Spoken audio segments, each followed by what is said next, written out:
Hi, this brief video will show you how to set up a new analysis day on NutriTiming Advantage. When you're in the main screen of your program, once you've signed in, if you go to Analyze Days, there's a button under it that says New. So if you press this button, you can create a new day for analysis. And it takes you to this area where you have to populate each variable with some information that's relevant for the person being analyzed. So you wish to use US units or SI units, kilograms or pounds, for instance. What day are you analyzing? It can be yesterday or many days before. It can be today. It can be any day in the future. Put in the day that you're analyzing. Height, weight, date of birth, person's gender, body fat percent if you have it, and also indicate how that body fat percent was collected, what kind of equipment was used in order to get it. Then put in what time does the person typically wake up, what time does the person typically go to sleep. This just saves some time because the program will calculate for you sleep hours, and we'll put in resting energy expenditure for those hours, and for the other hours it will populate each hour with average daily activity, so you don't have to worry about doing that. That means you only really have to enter in those periods of the day where you did something extra, something more intensive in terms of activity than that.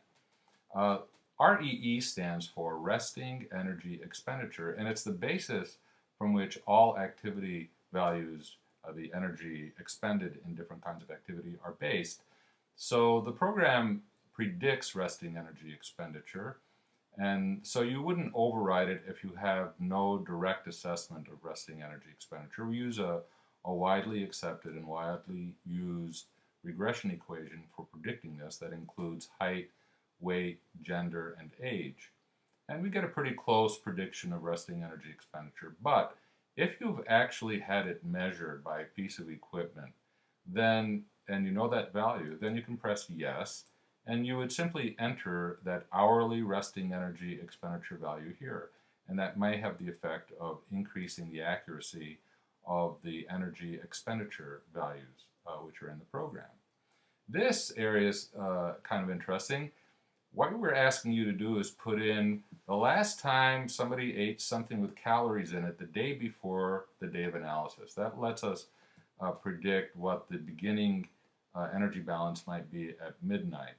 On sequential days, that is, if you've done 2 days in a row, you have another option here, which is you can either do it like this, last time you ate the day before, or you can use a continuous energy balance assessment. So it will use the ending energy balance of the previous day to start this day of analysis. You'll have that option to select which it is you'd like to use. And that's it. You just press save, and then it takes you to the hourly energy balance for the day. In another video, we'll show you how to enter food and activity information so you can get an accurate energy balance value. That's all you have to do. When you're done, then you go back to your main page and you log out, confirm that you wish to log out, and you're finished.